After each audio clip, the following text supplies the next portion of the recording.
दोस्तों, तालिबान को अब अंतर्राष्ट्रीय मान्यता बहुत जल्द मिल जाएगी। इस बात का संकेत किसी और देश ने नहीं बल्कि खुद अमेरिका ने दिया है।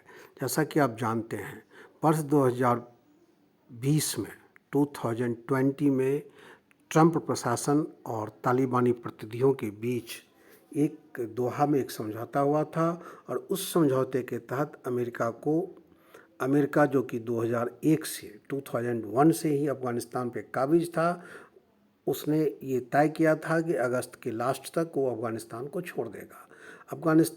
अमेरिकी सैनिक धीरे धीरे विड्रॉ करने लगी थी। पूरी तरह से विड्रॉ होती उससे पहले 15 अगस्त को तालिबान ने लगभग पूरे अफ़गानिस्तान पे अपना कब्जा जमा लिया। अगर पंजशीर को इलाके को छोड़ दें तो आज पूरा अफ़गानिस्तान तालिबानी झंडे के नीचे है। लेकिन जो अमेरिका और तालिबान के बीच दोहा में जो समझौता हुआ था, उस समझौते में कई सारी शर्तें थी। उस शर्त में ये शर्त भी थी कि तालिबान अफ़गानिस्तान की धरती का इस्तेमाल आतंक के लिए नहीं होने देगा, किसी दूसरे देश के खिलाफ आतंकवाद को पनपने नहीं देगा अफ़गानिस्तान में। दूसरी शर्त ये थी कि अफ़गानिस्तान में एक समावेशी सरकार का गठन होगा, यानी ऐसी सरकार जिसमें सभी दलों का प्रतिनिधित्व होगा, अमेरिका के अफ़गानिस्तान के सभी जातियों का प्रतिनिधित्व होगा और सभी समुदायों का प्रतिनिधित्व होगा। और एक शर्त ये थी कि वहाँ किसी भी संप्रदाय के साथ अमानवीय व्यवहार नहीं किया जाएगा। बहुत सारी शर्तें थी, लेकिन अमेरिकी सेना तालिबान छोड़ती उससे पहले तालिबान ने जो रौद्र रूप दिखाया, जिस तरह से उसने जबरन तालिबानी हुकूमत कायम करनी शुरू की अफ़गानिस्तान के विभिन्न राज्यों में, उसको लेकर के अब अमेरिका को समझ में आ गया कि तालिबानी शासन, तालिबान के लोग बदलने वाले नहीं हैं। और उसने फिर वही किया जो दंडात्मक कार्रवाई के रूप में करना चाहिए, यानी अफ़गानिस्तान तो उसने छोड़ दिया, लेकिन उसने अफ़गानिस्तान सेंट्रल बैंक के जो पैसा था, लगभग $10 बिलियन अफ़गानिस्तान की जो प्रॉपर्टी थी इंटरनेशनल लेवल पे, उस सभी को उसने फ्रीज कर दिया। बहरहाल उस पर हम बाद में जाएंगे। पहले हम आपको ये बताते हैं कि उसके बाद अमेरिका तो चला गया, लेकिन तालिबान ने जब पूरे अफ़गानिस्तान पर हुकूमत शुरू की तो अमेरिका ने उसको रिकॉग्नाइज करने से मना कर दिया। अमेरिका का कहना था कि तालिबानियों ने दोहा की शर्तों को नहीं माना है और इसी रिकॉग्नाइजेशन के साथ साथ उसके सारे उसकी जो प्रॉपर्टी थी उसको फ्रीज किया गया था।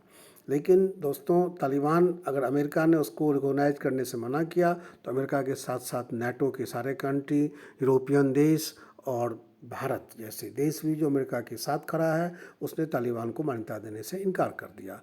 और मान्यता देने से इनकार करने के पीछे एक बड़ी वजह ये भी थी कि तालिबानियों ने जब वहाँ हुकूमत शुरू की अफ़गानिस्तान में, तो उसने सबसे पहले हिंदुओं और सिखों को निशाना बनाया। हिंदू और सिखों के साथ साथ ईसाई, यानी वहाँ अल्पसंख्यक समुदाय के जितने भी लोग थे, सब के साथ उसने अमानवीय व्यवहार किया। उसने औरतों को उसके घरों में रहने के लिए बाध्य किया, औरतों की नौकरियां छीन ली गई, गर्ल्स स्कूल बंद कर दिए गए, गर्ल्स कॉलेज बंद कर दिए गए, जबकि तय ये थी कि समावेशी सरकार बनेगी और सबको समान अधिकार मिलेगा, अर्थपूर्ण अधिकार औरतों को भी मिलेगा। जब इन सारी चीज़ों का तालिबानियों ने पालन नहीं किया, जब उसने शरिया के हिसाब से अफ़गानिस्तान को चलाना शुरू किया और उसने पहले नाम ही रख दिया उसके अफ़गानिस्तान का नाम ही शरिया कानून के हिसाब से रखा, तो इस तरह से दुनिया के देशों ने से मान्यता नहीं दी। लेकिन दोस्तों, लगभग 2-2.5 महीने के बाद ही अब अमेरिका जो है तालिबान को मान्यता देने के लिए उतारू दिख रहा है और इसका जो संकेत मिला है दोहा में शुरू हुई बैठक से। दोस्तों, पिछले शनिवार और रविवार को दोहा में 2 दिन बैठक हुई है। इस बैठक में अमेरिका और तालिबान के प्रतिनिधियों ने इस बैठक में भाग लिया है। और इस बैठक का जो मतलब है वो साफ कहता है कि ये बैठक सिर्फ इसलिए हुआ है कि किसी तरह से तालिबान को मान्यता दी जाए। बैठक का अगर आप कहें तो तालिबान ने दावा किया है, इस 2 दिवसीय बैठक जो कतर की राजधानी दोहा में किसी न किसी स्थान पर हुई है। आप सबसे पहले इस चित्र को देखिए, इस तस्वीर को देखिए। ये तस्वीर उन लोगों की है जो तालिबानी प्रतिनिधि हैं और ये किसी कतर एयरलाइंस के किसी अफ़गानिस्तान के किसी एयरपोर्ट से कतर के लिए उड़े थे, ऐसा राइटर ने दावा किया है। यही प्रतिनिधि लोग अब कतर पहुंचे थे और वहाँ उन्हें अमेरिकी, आप देख रहे हैं फ़ोटो, वहाँ उन्होंने अमेरिकी प्रतिनिधियों से वार्ता की है। तो सवाल ये, इस वार्ता के बाद जो दावा किया गया है तालिबान की ओर से कि यूएस से नहीं यानी अमेरिका ने मानवीय आधार पर उसे आर्थिक सहायता देना स्वीकार कर लिया है। अब सवाल ये है कि क्या तालिबान बदल गया है? अगर तालिबान बदला नहीं है तो फिर दोहा की ये बैठक क्यों हुई है, और ख़ासकर इस बैठक में भारत को और भारत जैसे देशों को क्यों अनजाने में रखा गया? जहाँ तक बैठक की बात है तो इस बैठक में तालिबान की ओर से मुल्ला अब्दुल हक, जो तालिबानी सरकार के खुफिया प्रमुख हैं, वो शामिल थे। सूचना मंत्री मुल्ला खैरुल्लाह ख्वाह शामिल थे और शेख दिलावर सलीफ शामिल थे। शेख दिलावर वो है जिसको तालिबान के फाउंडर मोहम्मद उमर ने ही दोहा में एक वार्ता के लिए एक अपना प्रतिनिधि नियुक्त किया था और दफ्तर खोलने को कहा था। इस बैठक को अगर आप देखा जाए तो इस बैठक के बाद तालिबान की तरफ से जो दावा किया गया है वो आपने देखा ही है। उन्होंने तालिबान ने कहा है कि अमेरिका से कहा गया है कि वो जो अफ़गान सेंट्रल बैंक का जो फ्रिज $9 बिलियन का जो रकम है उसको मुक्त करे, और जो है बाकी मानवीय आधार पर विभिन्न एजेंसियों से जो सहायता मिल रही थी वो सहायता दी जाए। और अमेरिका ने सैद्धांतिक रूप से इन बातों को मान्यता दे दी है।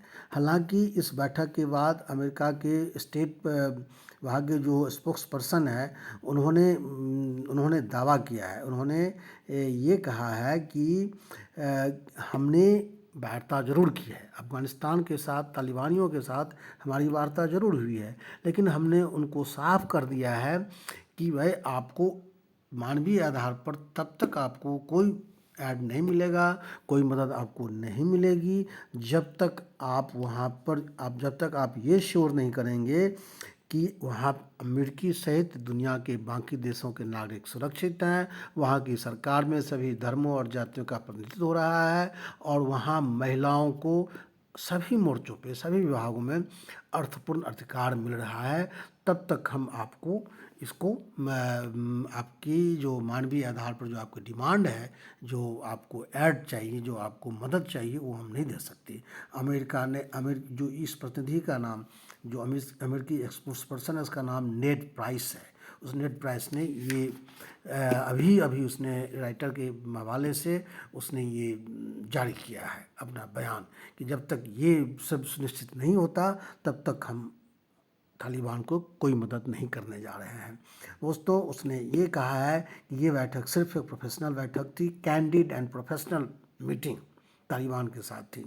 अब सवाल ये है कि अगर अमेरिका ने बैठक शुरू की है तो कहीं ना कहीं, जैसा कि ये तो अमेरिका का कहना था, तालिबानियों ने कहा है कि उन्होंने हमें ऐड देना मान लिया है। तो अब बात अगर हो सकता है कि तालिबान 100% सच ना बोल रहा हो, लेकिन बीच में बात कहीं ना कहीं है, यानी कि अब उसको अमेरिकी मदद मिलने जा रही है।